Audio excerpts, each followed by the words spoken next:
நண்பர்கள் அனைவருக்கும் வணக்கம். இந்த வீடியோ பதிவில் சேலம் எருமாபாளையம் ஏரிக்கரையில பிரம்மாண்டமாக இயற்கை சூழல்ல அமைந்திருக்கக்கூடிய ஸ்ரீ ராமானுஜர் மணிமண்டபத்தின் அற்புத அமைப்பையும் கூடவே ஸ்ரீ ராமானுஜருடைய சுருக்கமான வரலாற்றையும் பார்க்கலாம். இந்த வீடியோ பைமோட் ஷாப்பிங் ஆப் மூலம் ஸ்பான்சர் செய்யப்பட்டது. பைமோட் இ ஷாப்பிங் ஆப் எல்லா ஆன்லைன் ஷாப்பிங் மாதிரி தான் இப்போ பிளே ஸ்டோர்லயும் ஆப் ஸ்டோர்லயும் இந்த ஆப்பை நீங்க டவுன்லோட் பண்ணி யூஸ் பண்ணலாம். அது மட்டும் இல்லாம டிஸ்கிரிப்ஷன்ல இந்த ஆப்போட லிங்க் கொடுத்திருக்கேன், வேணுங்கிறவங்க டவுன்லோட் பண்ணி யூஸ் பண்ணிக்கோங்க. இந்த பதிவு வாயுபுத்திரரான ஹனுமன் ஜெயந்தி என்று காட்சியாக்கப்பட்டது.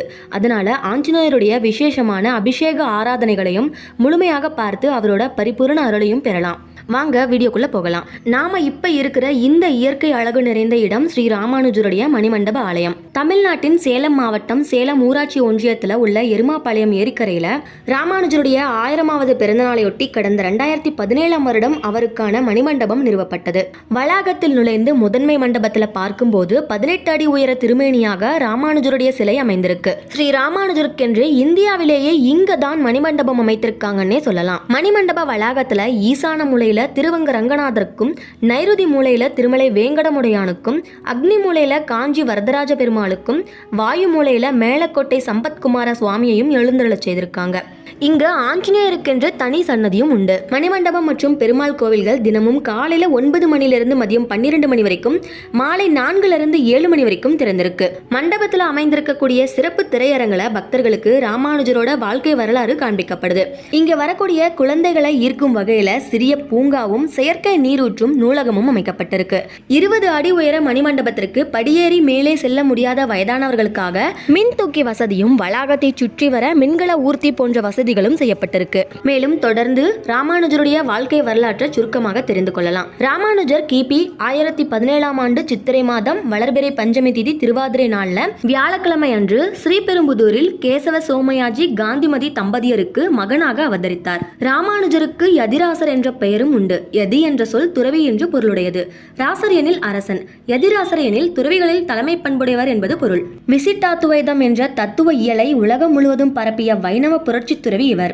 ராமானுஜர் பிரம்மசூத்திரத்திற்கு ஸ்ரீபாஷ்யம் என்ற ஒரு புகழ்பெற்ற உரையை ஏற்றியதால இவரை பாஷ்யக்காரர் என்றும் அழைக்கிறாங்க. ராமானுஜர் சோழ மன்னனின் கோபத்துல இருந்து தன்னை காத்துக்கொள்ள கர்நாடகா மாநிலத்துல உள்ள மாண்டியா மாவட்டத்தில் அமைந்திருக்கக்கூடிய மேல்கோட்டை என்றழைக்கப்படும் திருநாராயணபுரம் என்ற ஊரில் அமைந்த திருநாராயணன் கோயிலுக்கு சென்று அங்கு 12 ஆண்டுகள் தங்கி கைங்கரியங்களை செய்து வந்தார். இது ராமானுஜரோட அபிமான தலமும் ஆகும். வடநாட்டுல ஒரு பத்ரிகாசிரமம் இருப்பது போல இந்த தலம் தென் பத்ரிகாசிரமம் என்றே அழைக்கப்படுது. ஸ்ரீரங்கத்துல அரங்கன் கோவில் நிர்வாகத்தை நெருப்படுத்திய பெருமை ராமானுஜரையே சேரும். தினசரி கோவில் நடைமுறைகள் சீரானதும் வைஷ்ணவ மட நிர்வாகம் சிறப்புற்றதும் இவரால் தான். அவர் இயற்றிய முக்கியமான நூல்கள்னு பார்க்கும்போது கீதா பாஷ்யம், ஸ்ரீபாஷ்யம், வேதாந்த சங்கிரகம், வேதாந்த சாரம், வேதாந்த தீபம், கத்தியத்ரயம், நித்திய கிரந்தம். ராமானுஜர் தமது 120வது வயதுல பிங்கள வருடம் மாசி மாதம் வளர்பிறை தசமி திதியில திருவாதிரை நட்சத்திரத்தில் சனிக்கிழமை நண்பகல்ல ஜீயர் மடத்துல பகவத் சாயுஜம் அடைந்தார். ராமானுஜர் 120 ஆண்டுகள் வாழ்ந்து முடிவில் அவருடைய உடல் ஸ்ரீரங்கம் ஸ்ரீ ரங்கநாதர் கோவில்ல பள்ளிப்படுத்தல் செய்யப்பட்டது.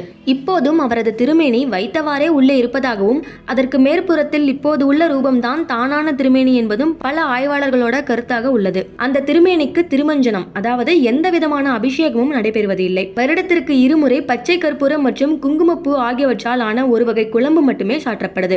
அவரது தானான திருமேனியான அவருடைய பூத உடல் இன்றும் ஸ்ரீரங்கத்துல பாதுகாக்கப்பட்டு பூஜைகள் செய்து வரப்படுது. இன்றும் ஸ்ரீரங்கத்தில் அமைந்திருக்கக்கூடிய ஸ்ரீ ரங்கநாதருடைய ஆலயத்திற்கு நீங்கள் சென்றால் ராமானுஜருடைய தானான திருமேனியை பார்த்து தரிசனம் செய்து வரலாம்.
வீடியோ பதிவை நீங்க முழுமையாக பார்த்ததன் மூலமாக ஸ்ரீ வீர ஆஞ்சநேயருடைய முழு அனுகிரகமும் உங்களை வந்து சேரட்டும். மேலும் இந்த பதிவுல நீங்க ராமானுஜருடைய வாழ்க்கை வரலாற்றை சுருக்கமா தெரிந்து கொண்டிருப்பீங்கன்னு நான் நம்புறேன். இந்த வீடியோ உங்களுக்கு பிடிச்சிருந்தா லைக் பண்ணுங்க, உங்களோட உறவினர்களுக்கும் நண்பர்களுக்கும் ஷேர் பண்ணுங்க.